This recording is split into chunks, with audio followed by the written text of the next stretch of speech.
ملتان میں استاد پیر بخش کا تعزیہ نقش و نگار حسن و جمال اور نفاست میں اپنی مثال آپ ہے، جسے 1833 میں 12 کاریگروں نے انتہائی محنت کے بعد 23 سال کی مدت میں ساگوان کی لکڑی سے تیار کیا، جس کی لمبائی 19 فٹ، چوڑائی 8 فٹ اور وزن 70 من ہے۔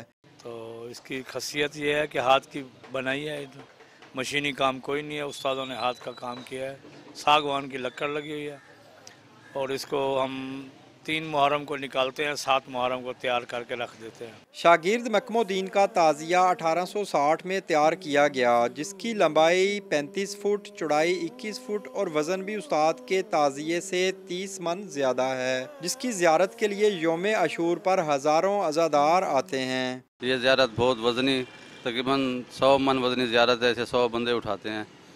33 فٹ اس کی اونچائی ہے، پر پورے برصغیر صغیر پاک و ہند میں سب سے بھاری اور وزنی اور اونچی زیارت یہ کہلائی جاتی ہے۔ استاد کا تعزیہ یوم عاشور کو پاک گیٹ النگ، جبکہ شاگرد کا تعزیہ محلہ جک سے برآمد ہوگا۔ دونوں تعزیوں کے جلوس بعد نماز عصر حرم گیٹ سے واپس پاک گیٹ میں ہی اختتام پذیر ہوں گے، جس میں نہ صرف ملتان بلکہ پاکستان بھر سے عزادار شریک ہوتے ہیں۔